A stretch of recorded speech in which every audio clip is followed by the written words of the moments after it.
Hello, everyone. We are all aware of the role of technology and the role that technology plays in businesses today. And especially when it comes to AI enabled services, this has really become the talk of the town. When we talk about technology, one area that comes into consideration is education. And education plus technology has really created a level playing field for educators today. Today, it is only fair to talk about AI and technology and education and talk to a company which has been pioneering in this space. This is Satyajit Sen from the Economic Times, and I'm happy to welcome our guest today, Mr. Acky Kamdar, CEO of Magic EdTech. Welcome, sir. Thank you very much for inviting me here at your studio. Thanks. Acky, you were a fintech professional and a technology professional. What prompted you to enter the edtech domain? So at our hearts, most of us relate to education very naturally, very easily, correct? The thing about fintech and edtech in both segments and both spaces, technology is the common denominator, right? Technology plays the role of disruptor, correct? I think it's the impact, In financial services, when I was working there, the technology that we were obsessed about was, reducing the latency time. Yeah, so the algorithmic trading could yield a few $1 million extra in that nanoseconds of time that I would save on technology. So, that was the impact, and that was what we focused on at that point in time. When we came into education, I realized it's not about nanoseconds. It's about multi-generations. It's about multi-decades. And I think that is a big difference, to be able to create an impact in, children's life, in learners' life, people's life, right? Help them with their careers, right? Help them with their goals of achieving happiness in their lives. I think education plays a very important role. There's another thing. Education is the entire world population. I have the ability to go out and impact lives of the entire population. And EdTech, therefore, just made sense to me, given that, I've worked in technology for over 35 years now. I think this is a sector ripe for disruption. So right time, right place, here we are. Indeed, right time and right place. So help us understand Magic EdTech more. What's your vision about the company, and what's the leadership strategy like at Magic EdTech? Sure, yeah. So Magic EdTech creates, builds, delivers learning products and learning platforms for its clients. And our clients are education publishers and EdTech companies. So we don't go to schools directly, but we enable and empower companies who actually create learning products and platforms. We are their partners. We help them build these products. We've been in business since 1989. And if you think about 1989 and what's digital at that point in time, yes, we took textbooks and put it on video cassette player. So the media evolved, the formats evolved, the streaming evolved, right? So video cassette players became CD-ROMs, DVD-ROMs, and here we are, gaming and AR and VR and simulations and all that kind of stuff. So I think our thing is that, can I create learning products and platforms that can improve a learner's efficacy, which means in less time I can achieve competency or better competency. That's our goal, right? What's our vision?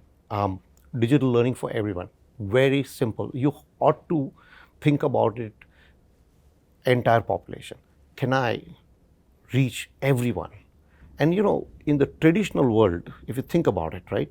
If I have to do education, I'm thinking of bricks and mortar, building schools, building roads, bringing teachers there. And all these things take a long time. And you look at countries worldwide, there are many countries who don't have basic infrastructure. For them to be able to build schools, train teachers, get the teachers into these places is very difficult. Technology can overcome some of these challenges. I can literally deliver learning to entire population of the world with a handheld phone, and a network, right? And the cost of doing that is much lesser. Second thing, I can get teachers who are good teachers, who are very rare, to be able to impact lives of people anywhere, in the middle of Tibet, in the middle of Africa, in the middle of India, it doesn't matter, And there are case studies or use cases right now where they are doing this very actively. Kids from middle of Tibet have taken courses in MIT, and they're so great at those courses that they've been invited finally to MIT on full scholarship and learn actually on the campus. So this become an enabler, okay? And that digital learning for everyone, that hook that on which I hang all my quotes, I think is so powerful. For me, rich and poor, old and young, mind you, I'm talking about the age. You don't stop learning, lifelong learning. So old and young, okay? Doesn't matter what race, what gender, what religion, right? Can I touch your lives with education? What's this, leadership strategy at Magic, right? That's a question you asked, right? I very firmly believe, technology is a means to an end, okay? Humans come first, okay? And for us, education domain is dominant, is prominent, right? So you don't come into Magic and work at Magic if you're not passionate about education. In my interview, when I meet candidates who want to apply and who want to join us, right? My question somewhere in the middle of the interview is, why Magic? Why do you want to join us? And if the answer is, I'm passionate about education, right? I want to be in education. I want to create impact in people's life. That person gets 50% point. He's already in the door, right? Because I want to see that passion. As I said, yes, I want that person to be good at technology. I want that person to be good at whatever functions I'm hiring. Sure. But if that passion's not there for education, then, it's okay. It's for him. It's another job. But for me, this is my life. This is what I want to do here. I want to impact people's lives. Interesting that you mentioned about impacting people's life, and I think that's what Magic EdTech aspires to do, right? Taking education to the last mile. Very interestingly, you mentioned about the 1999 anecdote, right? And I think, videotapes were the emerging technology then, yes, right? I would want to connect this anecdote to my next question here. Since you are, overseeing this transformation very closely in the business, what do you see as the emerging technology today in the education technology space? I can go on, right? But I'm going to just again, pick up one, and you actually did that in the introduction already. Is the AI tools. I think there's a whole plethora of AI tools coming in, and let me within that world just focus on generative AI tool. Right? The generative AI tool helps you create new content, okay, on the fly, at a very low cost, in no time. Okay, if you get onto ChatGPT and if you know how to prompt ChatGPT, like Google, if you search something on Google, you get lots of pages telling you what all you could search into, right? Further, all the links come up right away, right? In ChatGPT, similar. You kind of say, hey, please create a course to teach, hairstyling. Okay, within literally seconds, it'll create 6-part courses and it'll deliver, and you can become very sophisticated about it. So, AI tools are obviously, the talk of the town right now, right? But wait, if you just completely leave this thing with generative AI and let that tool create all these, courses or learning material for you, then how much can you trust that, right? So I think the role of humans is not going to be diluted. In fact, the role of humans is going to increase, right? And look at all technology disruptions that have taken place in the past. Every time there's a new technology, we say, oh, this is finished. This is it, But there's something more that the human will have to end up doing here, which is to check the content that comes out, the quality of content, and look at it from learning efficacy perspective. Look, I talked about learning efficacy earlier, right? Which is how soon, how well the competency can be delivered in how much time, right? So I can generate a 6-part course. What if it is junk? So I need an SME. So the role of the SME increases now. And that person does a second eye check, a third eye check on that. Ethics is going to be front and center of AI. Things like, IP rights. After all, ChatGPT, when it creates these new content, it does depend on something which is existing in the worldwide ether, right? So the whole idea of, who owns IP, right? Who has the rights to this is a big discussion point out here, right? So I think this is an evolving space, and I feel there's a healthy debate. I welcome healthy debate, first of all, but I think folks who are in this business, folks like us, who understand this really well. So Magic has an offering called DeepSight offering, which is a services framework where we bring humans, and that's the first word, and AI together to create meaningfully ethical solutions, which is ethical solutions that are relevant, that are applicable. Just don't throw AI just because I want to do AI, right? I'll give you an example. Everybody's passionate about this, online tutors, right? And so far, the tutors are human beings who come on the chat and then they interact with the students. And one of the things about tutors is, human tutors there's a quality condition out there that they cannot tell the student the solution. They only can nudge them towards the solution. So it's an ethical part of the tutor who's being called upon to guide the student online, that they cannot give the solution.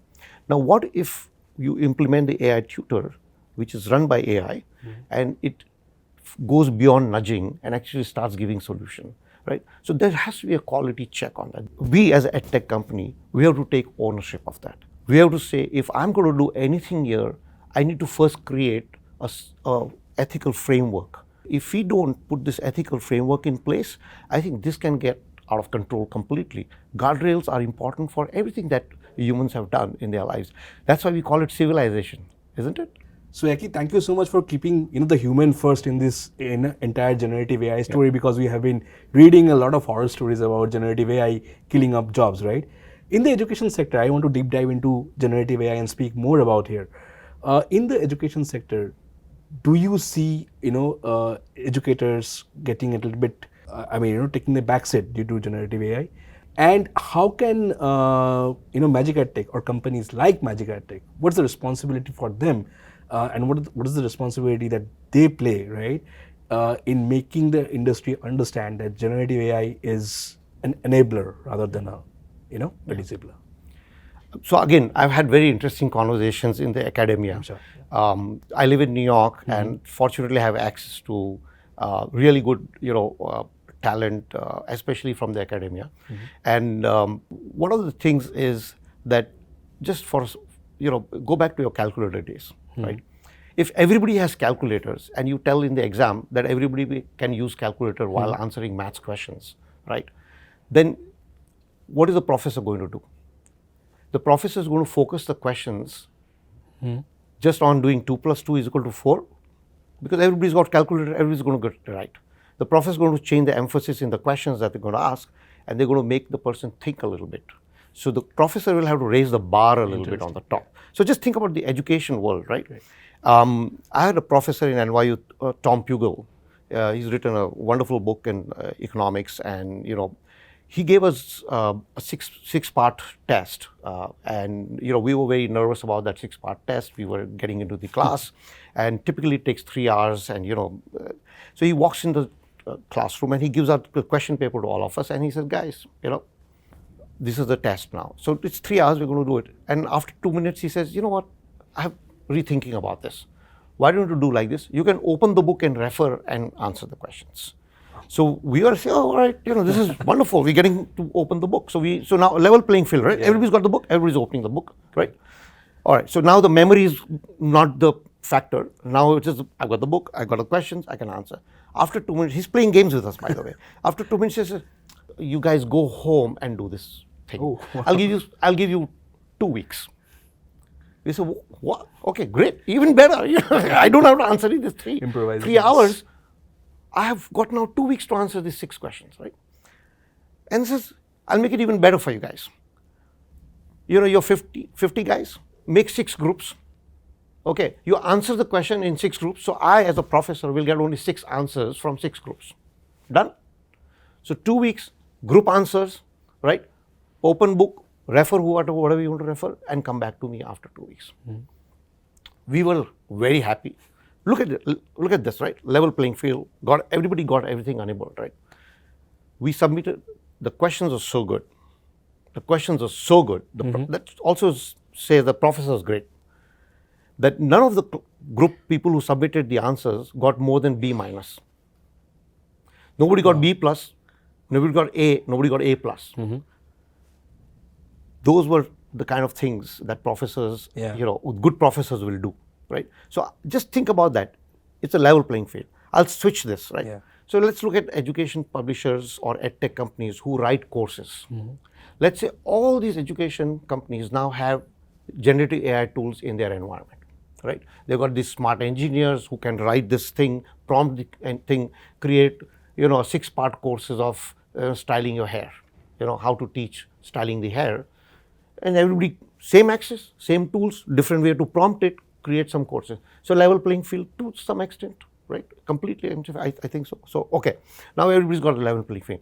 So how do I at tech company number 1 can differentiate with at tech company number 2 who are trying to sell hairstyling courses? I have to do something better. Humans. That's where the humans will come in, right? And it's not just about creating course, it's executing it, right? Right. It's taking it one notch up, right? It's also asking questions on top of that, that also AI can generate. But how do you make the student express back, right? Now you can say, let the student also have ChatGPT or whatever it is to answer these questions. Sure, but then if everybody has the same ChatGPT, then again it's a level playing field. How will the student differentiate on their answers? So cheating has been in our world forever. What I learned from my professor in NYU was that you can level the playing field, then you have to work harder to differentiate yourself. And humans have excelled always in differentiating themselves.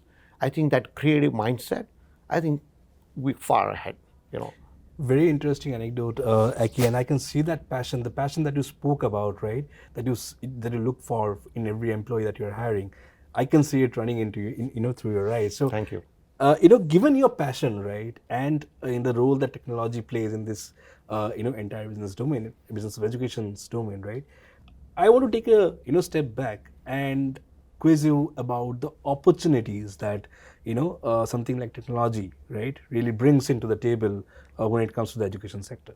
Again, my answer will be very simple. Okay, not very sophisticated. I could again use AI and talk about that, but I think very simple stuff. Look, 8 billion people worldwide. I'm including everybody. I'm including young kids, because often when we think education, we only think K-12, or we only think colleges, or we think maybe finishing school for corporate learning, right? But I think entire 8 billion people, right?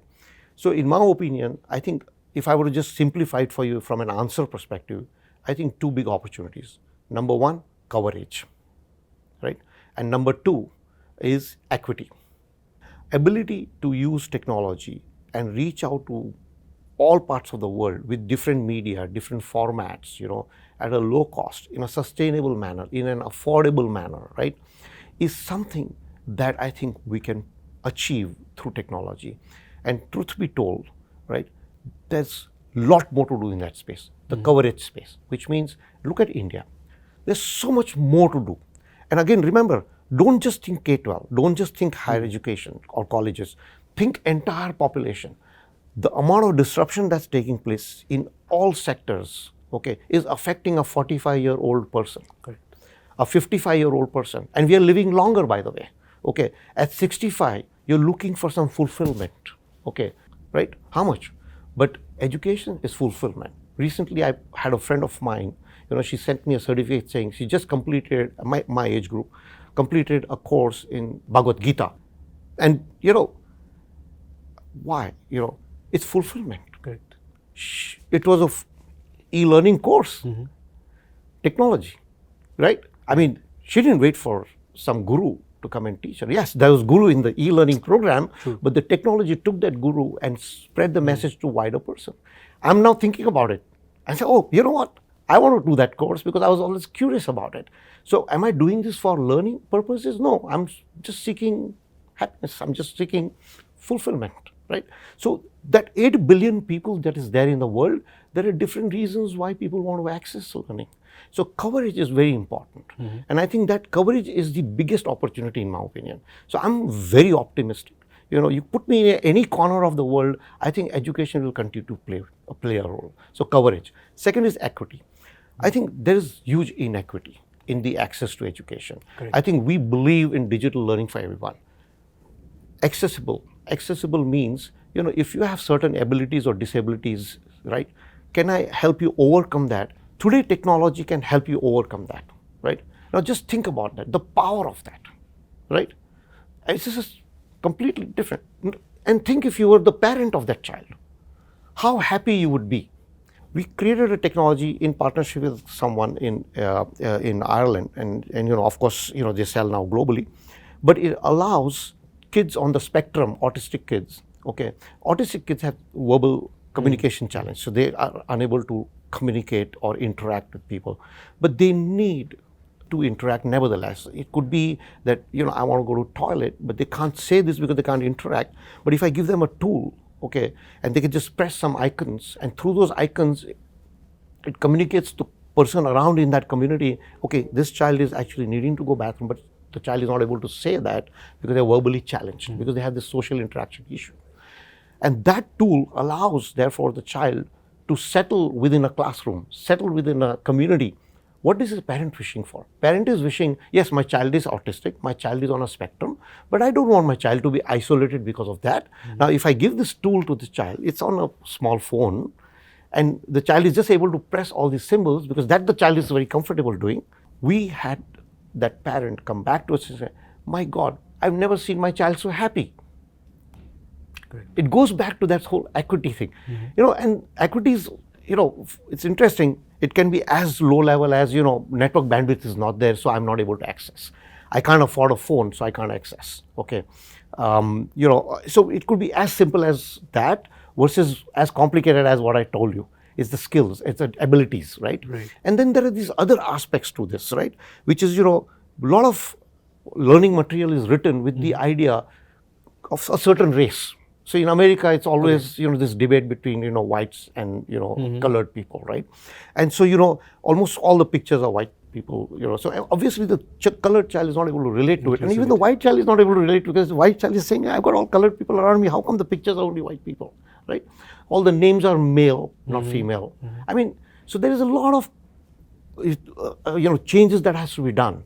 So equity means, you have to be mindful of the D&I component, which is diversity, equity, and inclusion. You have to include different. Look at India. India is such a diverse population. True. How do I include different kinds of people, within what I'm teaching, right? And it's not about kindergarten to 12th grade. Even in the workforce learning programs, I'm a nurse and I'm being taught how to take care of my patients. But if my patients all look the same in the virtual simulation game that I've created for the nurse, then the nurse is not being exposed in the learning program, at least, to the diverse population that she might deal with in a hospital environment. Right. So D&I as a component is a very big thing. So again, come back to the answer. What are the opportunities for technology people in the EdTech world, right?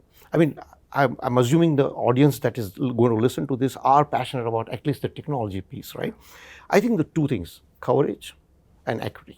Right. And I hope I've been able to answer your question. Of course, of course. One more thing you mentioned about the audience. I'm sure, a lot of our audience would be intrigued to know, how you as a leader of Magic EdTech, right, contribute and, look into the functions of the company. So I'm very intrigued to ask you this question, Acky, as the CEO, right? Where do you dedicate more of your time? Is it like dedicated to maintaining the P&L and maintaining the EBITDA? Or is it like, creating more products and envisaging the technology roadmap of the company? Where do you dedicate more of your time? That's a very interesting question. Let me see if I can answer this. So the way I see, when we run business, right? Or if you were to look at any business, like, you of course interview folks like me and you see different industries and you talk to different leaders. When you try to deconfigure a business, then what you're trying to do first is you're trying to figure the value chain of that business. Correct? Correct. Where it is starting, where it is going, the value chain, right? So why is this business existing in the first place? So there is a value chain. And that value chain is powered by humans and technology in today's world, right? Now, as you grow in your career, right? I mean, when I began my journey, maybe I was, doing very focused tasks. So in that value chain, if you look at it, I was doing one little task. So therefore, my measurement was slightly different at that point in time, right? But as I start owning the entire value chain, okay, then it is integrated, right? I mean, I cannot say I'm going to focus a lot more on numbers and less on technology. If my business is technology, if my business is digital, I better, because my value chain comes from there. Correct. So you You can't. And I've lived more than 35 years in this business of technology and running businesses, and I've learned one thing. At least in my books, if you don't know how to generate cash out of what you do, then you shouldn't be in the business at all, right? So even I've got two kids who come out of college, they want to do good in the world. They want to work for not-for-profit. They want to do NGOs, and that's great. I was not configured that way. I always said I want to make lots of money. I want to be for-profit and all that. But my kids. So one of the things I always talk to them about, it doesn't matter if you're working for NGO or working for not-for-profit organization. First thing you should understand is the business operations, and even that NGO is creating value, and you should be able to put it in numbers. And you should become independent in your value chain, how you create the value chain. So it's important to be operationally independent, and for that the only way to do it is you have to be cash flow positive. Right. You cannot have a begging ball all the time, continuing to ask money. And sometimes I don't understand many of these startup companies. I'm sorry, I'm not going to name names. Where they just putting so much money in the system that sometimes, are you really generating cash? Yeah. Are you creating enough value, right? And of course, there's this whole conversation around now versus future. So, if you think long term, then long term everything will be good. And I understand that, and I give it to them for that. It's a brave thing to do. I somehow am not configured for that. So, I'm more, I want to ensure that I'm generating cash positive from my value chain. I'm being cash positive in my value chain, and I don't have to necessarily go with a begging ball and ask for money, or raise capital just because I didn't manage my operations correctly. So technology, I'm a digital company, so I have to know what's going on. Like, for example, if I can't figure out how AI will impact my business and how it will disrupt the value chain that I own, then I can't do the numbers. Right. And so if my focus is on numbers and cash, then I have to be very sensitive to what's going on with digital technology, the disruptive power that's coming through AI, right? And then I have to reconfigure my value chain very quickly, very fast, otherwise I would be redundant. And so be it if I'm not acting on it and I'm becoming redundant. That's the way the world should be. I do believe in the trinity of gods, creator, maintainer, and destroyer, Brahma, Vishnu, Mahesh, right? And that is, I really believe in that. So. That's interesting because they say that to impact some change you need to survive, and that's, I think, you get to survive by maintaining a positive cash flow, and that's how you impact, create those impactful changes. One thing that I really wanted to ask you, you mentioned about more than 3 decades of your experience in this technology domain. You must have seen so many companies spring up and shut down and shut shop eventually. What have been your learnings, specific learnings from them, and how do you make sure that these learnings are implemented in your business today? Whatever I've seen in my career, right, and if I don't go back too far in time, then just think about the 9/11 that happened. I used to be in New York at that time, and it completely messed up our business, right? The 9/11. Then I think the real estate bust that took place, it completely again, shut down 4 or 5 major banks and completely disrupted our business, right? And even in the education world, we've had enough number of disruptions taking place, right? We had to go back and look at the blueprint and redo things, right?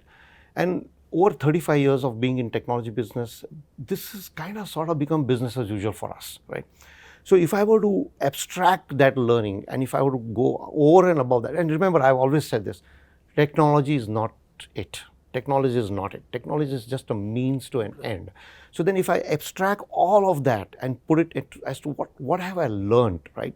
And if I were to advise, again, my children, that what they should focus on as they think about their career, they're just beginning their careers, is that, relationships stick over and above everything. I think I mentioned humans, right? Many times in my relationships stick. So whenever I'm thinking of building business, I actually think less about markets, less about what I'm offering. I'm thinking a lot more about humans. If I have the right team with me, then no matter what happens, we can pivot because my team is right, chemistry is right, we're together in it, right? So I think relationships matter. So I have been lucky that I've been working with the same group of 6 people since 1985. Can you believe it? Wow. Today is 2023. You can calculate the years, right? We grew up together and we are still together. Not only that, many businesses that we run and people who worked with us are still connected to us. I have my colleagues from 1985 who still will come back in our careers. Our paths will cross and we'll still have, opportunities to work together. Relationships matter a lot. Not just employees, even customers. Customers have become my employees, employees have become my customers, they've become my partners, but we've believed in that. So that is the most important lesson I've learned, that no matter what happens, your differences are momentary, but relationships are long term, and focus on the relationship, number one. I think number two is value. I said this again a few times before.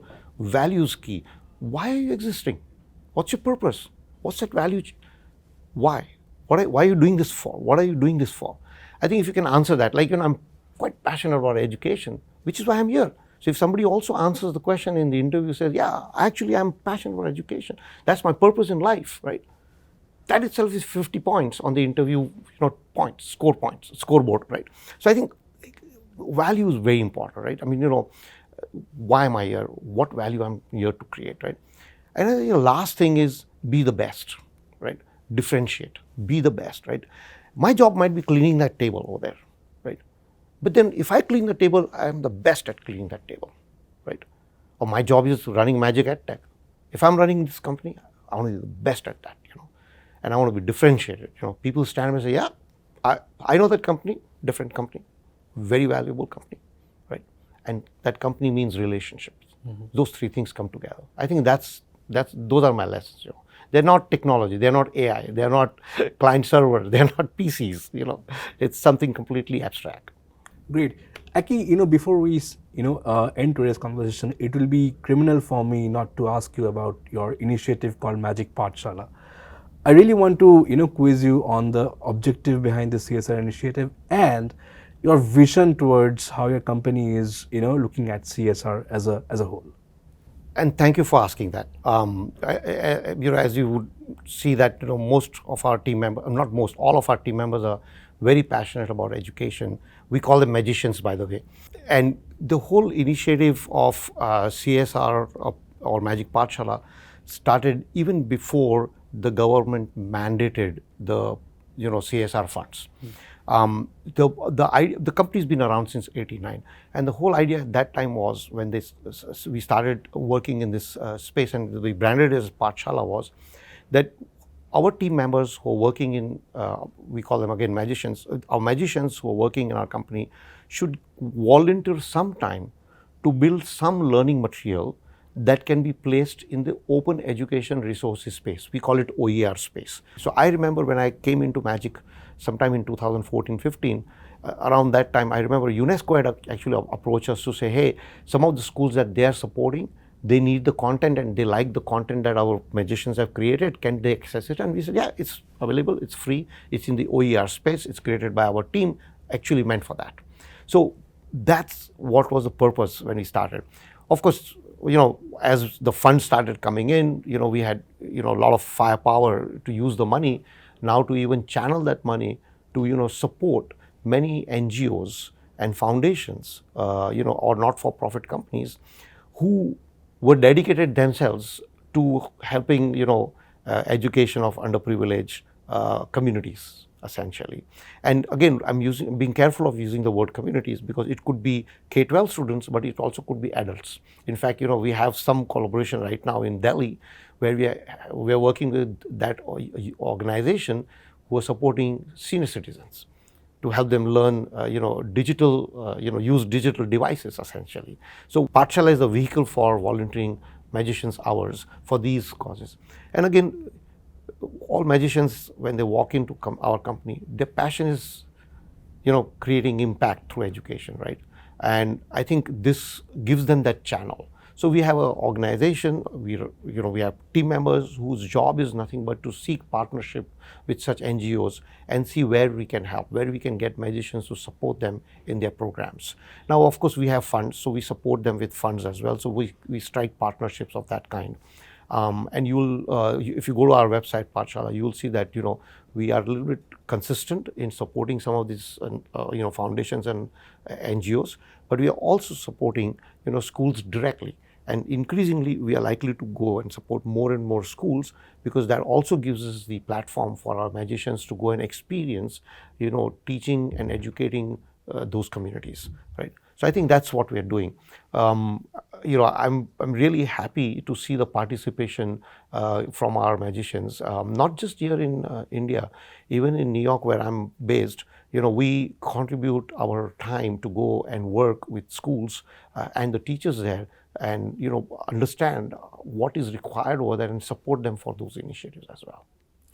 Great. Well, Aki, in the course of our conversation, you mentioned about how you look for passion when you are talking to somebody who is, applying for a spot or a job in an organization. I think the passion, flows from the top, and it's quite visible. And in this conversation today, you have given me a lot of food for thought, as they say. As to how technology can really impact, and take education to the last mile. With this, we come to an end to today's conversation. Thank you so much, Aki, for letting us and our audiences understand this world of technology and AI in this education domain, and how can Magic EdTech really, keep changing, and keep impacting and bringing change to people's lives. I'm sure we'll be talking more very soon on the new accolades that Magic EdTech really brings in. Thank you for giving me the opportunity. Really appreciate it. Thank you. Thank you, audience. Thank you for joining us today. Until next time, stay tuned to Economic Times.